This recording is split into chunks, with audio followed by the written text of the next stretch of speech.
इस press conference में जो बात कही गई है गोल्डन दास के द्वारा, वो बिल्कुल लग रहा था, देखने से लग रहा था कि पुलिस ने टॉर्चर करके और कान पकड़वा करके उनको मजबूर कर रही है कि आप अपने ही खिलाफ बोलिए, जो कि भारत के संविधान का एकदम खुला धज्जी उड़ाया गया है। पुलिस बहुत ईमानदार है तो 164 में ला करके कोर्ट में बयान करा दे। कोर्ट में आने के बाद बिना किसी फियर के, भय के, दबाव के कोर्ट में वो क्या बोलता है, लेकिन पुलिस के कस्टडी में लेने के बाद उसको टॉर्चर करके बुलवाया जाना, ये जो है एविडेंस एक्ट जो है भारतीय साक्ष्य अधिनियम पहले जो था उसका सेक्शन 24 और 25 का ये दुरुपयोग, मिसयूज है और इसका कोई वैल्यू नहीं है। उस बयान का वो जीरो है। पुलिस ऐसे ही करती है, किसी को भी पकड़कर मारपीट करके कुछ भी कहला देती है तो उसके आधार पर सजा नहीं हो सकता। ये कानून एस्टेब्लिश्ड है, सुप्रीम कोर्ट का भी जजमेंट है, हाई कोर्ट का भी जजमेंट है। इन पर जो मुकदमा जो किए गए हैं वो बिल्कुल जो है मालाफाइडी इंटेंशन से किया गया है, विद्वेषपूर्ण तरीके से किया गया है। पुलिस जो है अपना ये दिखाने के लिए कि अपराधी इसको साबित किया जा रहा है, तो ये होगा नहीं। अब 21वीं सदी का भारत है। सुप्रीम कोर्ट ने एक निर्णय दिया हुआ है जिसमें किसी भी व्यक्ति को अरेस्ट करने के पहले 22 गो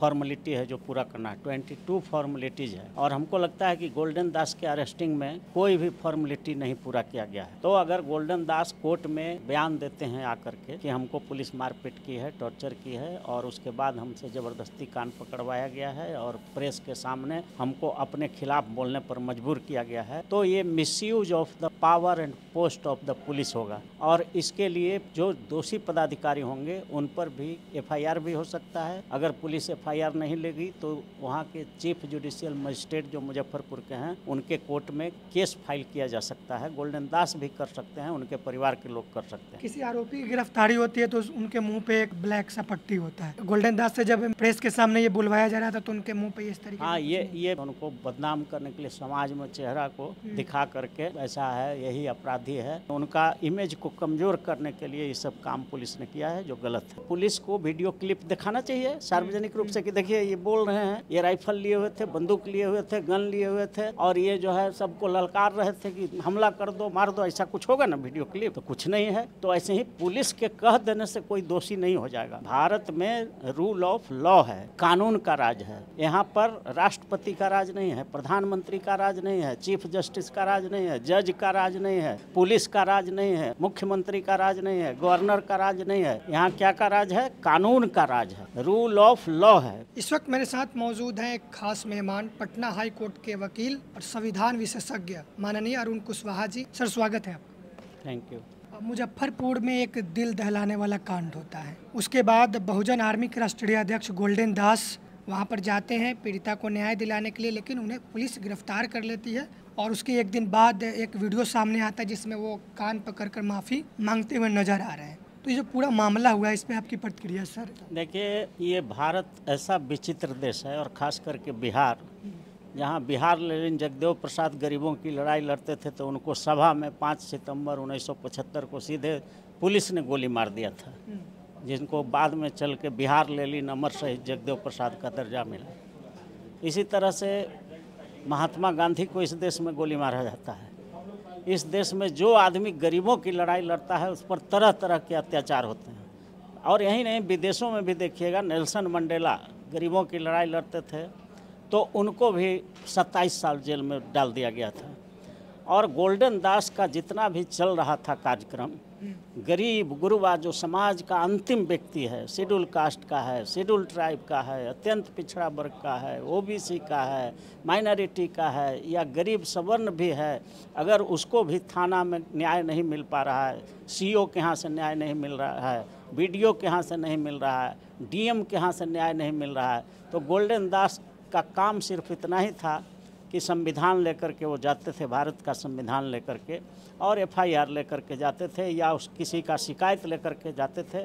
और कुछ कैमरा वाले उनके साथ चूँकि काम अच्छा कर रहे थे गरीबों के हित में, तो गरीबों की बात, गरीबों को न्याय दिलाने की बात कर रहे थे, जो बाबा साहब अम्बेडकर ने भी किया। गरीबों के न्याय दिलाने के लिए भारत के संविधान में व्यवस्था किया है। तो गरीबों को हकीकत में न्याय दिलाने का काम गोल्डन दास कर रहे थे। चूँकि जितना भी थाना यहाँ था, सब लगभग सब सारा 100% हम नहीं कर सकते, लेकिन अधिकांश किसी भी व्यक्ति से पूछ लीजिए कि थाना में सही न्याय नहीं मिलता है, तो ये जा कर के सही सेक्शन लगवाते थे, सही न्याय दिलवाते थे, टाइम से न्याय दिलवाते थे, अपराधियों को पकड़वाते थे। और इसके वजह से क्या हुआ कि पुलिस का जो है अवैध जो कमाई होती थी वो बंद हो रहा था बिहार में, और इस वजह से पूरे बिहार की पुलिस इनके खिलाफ खड़ा हो गई।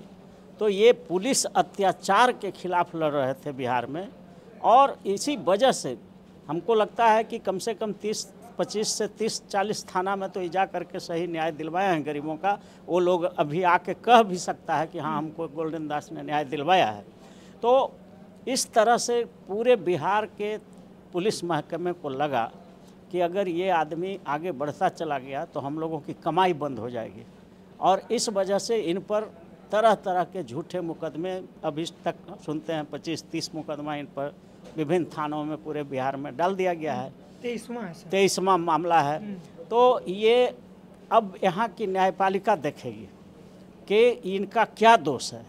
अगर भारत के संविधान का इम्प्लीमेंटेशन कराना चाहते हैं, इंडियन पेनल कोड का वो इम्प्लीमेंटेशन कराना चाहते हैं, क्रिमिनल प्रोसीड्योर कोड जो है कानून है उसका, SC ST एक्ट है उसका अनुपालन कराना चाहते हैं, या जो भी कानून बना हुआ है उसको अक्षरशः अगर अनुपालन कराने के लिए जा कर के थाना में ये अपना रखते हैं बात को, तो इसमें कहाँ से गलत है। इसलिए ये इन पर जो मुकदमा जो किए गए हैं वो बिल्कुल जो है मालाफाइडी इंटेंशन से किया गया है, विद्वेषपूर्ण तरीके से किया गया है। पुलिस जो है अपना ये दिखाने के लिए कि अपराधी इसको साबित किया जा रहा है, तो ये होगा नहीं। अब 21वीं सदी का भारत है, और 21वीं सदी के भारत में गरीबों की आवाज़ को अब आप दबा नहीं सकते हैं। आपने हाल ही में देखा कि माननीय चीफ जस्टिस ने जो आदेश किया उनका बेंच का, उसके खिलाफ पूरे देश में मरमरिंग पैदा हो गया, और 21 को इतना ज़बरदस्त भारत बंद हुआ कि जिसका कुछ जवाब नहीं है। तो अब गरीबों की लड़ाई जो लड़ेगा, अगर उसको दबाने की कोशिश किया जाएगा तो जनता में उबाल आ जाएगी। इसलिए हम तो यही कहेंगे कि गोल्डन दास को सरकार को चाहिए कि सारे जो मुकदमे फॉल्स केस जो पुलिस के द्वारा किए गए हैं, मलेशियस प्रोसिक्यूशन दाखिल किए गए हैं, सरकार को चाहिए कि सबको क्लब करके एक बार इस सब मुकदमा को उठा लेना चाहिए। और अगर ऐसा नहीं करती है सरकार तो हम लोग देखेंगे, न्यायालय में क्वेश्चन फाइल करेंगे। कोई भी नेता जब कहीं पे प्रदर्शन करने जाते हैं उनके साथ काफ़ी भीड़ होती है, कोई भगदड़ होता है या कोई दंगा होता है, तो अगर नेता गिरफ्तार हो जाते हैं तो पुलिस को राइट से कि उनसे माफ़ी मंगवाए कान पकड़ के? नहीं, ये भी गलत है। ये भी बिल्कुल किसी भी व्यक्ति को आप अपने खिलाफ गवाही देने के लिए या अपने खिलाफ साक्ष्य बनाने के लिए आप मजबूर नहीं कर सकते हैं। ये भारत के संविधान का खुल्लम खुल्ला उल्लंघन है। आप उनको टॉर्चर करके, मार करके, पीट करके और प्रेस वाले को बुला करके, और इन्वेस्टिगेशन अभी चल ही रहा है, और ये बता रहे हैं कि ये अपराधी है और ये देखो झूठ बोला था जो माफ़ी मांग रहा है। ये तो बिल्कुल जो है एविडेंस एक्ट के सेक्शन 24 और 25 में ऐसा कहा गया है कि पुलिस के समक्ष दिए गए बयान का कोई भी साक्ष्यात्मक वैल्यू नहीं है, उसको साक्ष्य माना ही नहीं जाता है।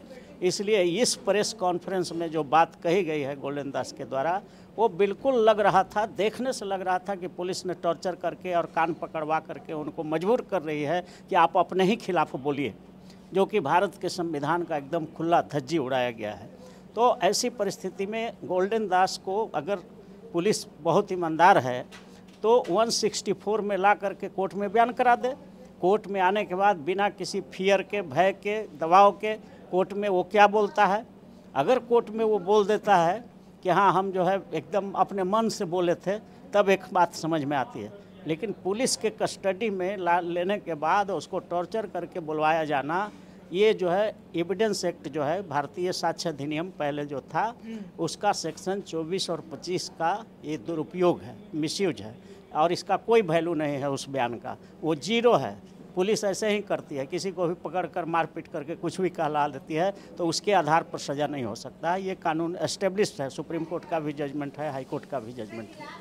सर, जैसे कोई घटना होता है, किसी की हत्या या दुष्कर्म का मामला आता है, तो उनके जो परिवार के लोग होते हैं प्राथमिकी दर्ज कराते हैं, और प्राथमिकी में जो बातें सामने आती हैं तो उसी के आधार पे कोई खबर चलाया जाता है या कोई इन्फॉर्मेशन दिया जाता है, या फिर पुलिस का वेट किया जाता है कि वो एविडेंस जुटाकर जो उनके सामने तथ्य आएंगे उसका वेट करने पर ही उस खबर को चलाया जाए, या फिर प्राथमिकी दर्ज हुआ उसके आधार पर लोगों को बताया जाए कि ये हुआ है, ये आरोप लगा है? भारत के संविधान के आर्टिकल 19 में freedom of speech and freedom of expression है, विचार की अभिव्यक्ति की स्वतंत्रता है।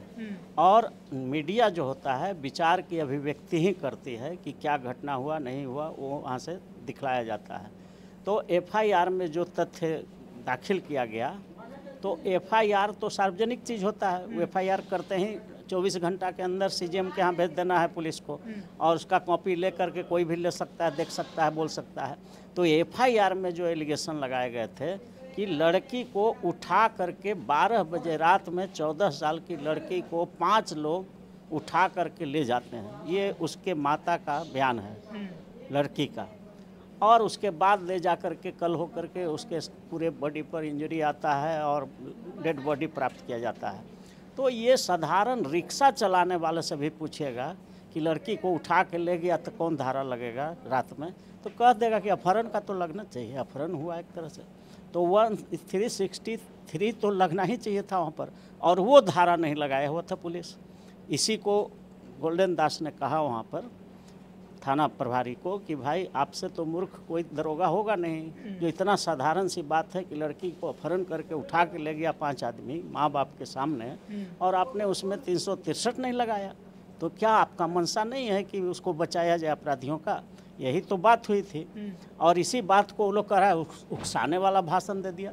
अगर उकसाने वाला भाषण इसके अलावे कहीं कुछ और है तो पुलिस को वीडियो क्लिप दिखाना चाहिए सार्वजनिक रूप से कि देखिए ये बोल रहे हैं, ये राइफल लिए हुए थे, बंदूक लिए हुए थे, गन लिए हुए थे, और ये जो है सबको ललकार रहे थे कि हमला कर दो, मार दो। ऐसा कुछ होगा ना वीडियो क्लिप? तो कुछ नहीं है। तो ऐसे ही पुलिस के कह देने से कोई दोषी नहीं हो जाएगा। भारत में रूल ऑफ लॉ है, कानून का राज है। यहाँ पर राष्ट्रपति का राज नहीं है, प्रधानमंत्री का राज नहीं है, चीफ जस्टिस का राज नहीं है, जज का राज नहीं है, पुलिस का राज नहीं है, मुख्यमंत्री का राज नहीं है, गवर्नर का राज नहीं है। यहाँ क्या का राज है? कानून का राज है, रूल ऑफ लॉ है। तो कानून जो कहेगा वही होगा। अगर कानून का वायोलेशन पुलिस भी करती है, मिसयूज ऑफ अपना पावर एंड पोस्ट, तो उसके लिए भी इंडियन पेनल कोड में ऑलरेडी बना हुआ है धारा। आप अपने पद का दुरुपयोग करिएगा तो उसके लिए आप भी दोषी होइएगा, और आप पर भी एफआईआर हो सकता है, कंप्लेंट हो सकता है, केस हो सकता है। और यहाँ तक भी प्रोविज़न है कि अगर देश का कोई भी व्यक्ति, कानून के समक्ष सब बराबर है, आर्टिकल 14 है संविधान में कि कानून के सामने हर व्यक्ति बराबर है। तो जब पीड़िता ने एफआईआर लिखा दिया तो उसके आधार पर आपको सब धारा लगाना चाहिए, ये नहीं लगा रहे हैं। और जो बचाने गया है उसी पर एफआईआर कर दिए। ऐसा लग रहा है कि जैसे वो पाकिस्तानी लोग हमला करने गया था, और इस तरह से जो एफआईआर लिखा है उसमें 250 से 300 लोगों का अज्ञात लिख दिया है और 17-20 आदमी का नेम एक्यूज बना दिया है। ऐसा लग रहा था कि जैसे पाकिस्तान ने हमला करने चला गया वहाँ पाकिस्तान। इस तरह की बात नहीं करनी चाहिए थी पुलिस को, और इसने घटना को दबाने के लिए इस तरह का काम किया है। लेकिन कोर्ट में इनको आसानी से बेल मिलेगा, गोल्डन दास जी। गोल्डन दास जी को। अगर गोल्डन दास जी कोर्ट में जाकर ये बयान देते हैं कि मुझ पर दबाव बनाया गया, इस दबाव में आकर मैंने इस तरीके का बात बोला, फिर क्या आगे हो? देखिए, सुप्रीम कोर्ट ने एक निर्णय दिया हुआ है जिसमें किसी भी व्यक्ति को अरेस्ट करने के पहले 22 गो फॉर्मेलिटी है जो पूरा करना है, 22 फॉर्मेलिटीज़ है। और हमको लगता है कि गोल्डन दास के अरेस्टिंग में कोई भी फॉर्मेलिटी नहीं पूरा किया गया है। तो अगर गोल्डन दास कोर्ट में बयान देते हैं आकर के कोर्ट के समक्ष जज के सामने कि हमको पुलिस मारपीट की है, टॉर्चर की है, और उसके बाद हमसे ज़बरदस्ती कान पकड़वाया गया है और प्रेस के सामने हमको अपने खिलाफ बोलने पर मजबूर किया गया है, तो ये misuse of the power and post of the police होगा। और इसके लिए जो दोषी पदाधिकारी होंगे उन पर भी एफआईआर भी हो सकता है। अगर पुलिस एफआईआर नहीं लेगी तो वहाँ के चीफ जुडिशियल मजिस्ट्रेट जो मुजफ्फरपुर के हैं उनके कोर्ट में केस फाइल किया जा सकता है। गोल्डन दास भी कर सकते हैं, उनके परिवार के लोग कर सकते हैं कि इस तरह का मजबूर करके। और यहाँ पर हमने शुरू में भी कहा कि भारत में रूल ऑफ लॉ है, कानून का राज है। किसी व्यक्ति का राज तो है नहीं कि जो चाहिएगा सो कर लीजिएगा, आपको कानून के मुताबिक ही करना है। तो अगर आपने कानून से हट करके टॉर्चरिंग किया है और टॉर्चर करके अगर कराया है तो आप पर भी मुकदमा हो सकता है। आपने देखा होगा, याद होगा आपको कि कलकत्ता हाई कोर्ट के एक जज थे CS कर्णन साहब, उनको भी 6 महीना जेल भेजा गया था कंटेम्प्ट के एक मामला में। तो कंटेम्प्ट के मामला में जब हाई कोर्ट का जज जेल जा सकता है तो ये पुलिस के एसपी और डीएम और डीजीपी इनका क्या है?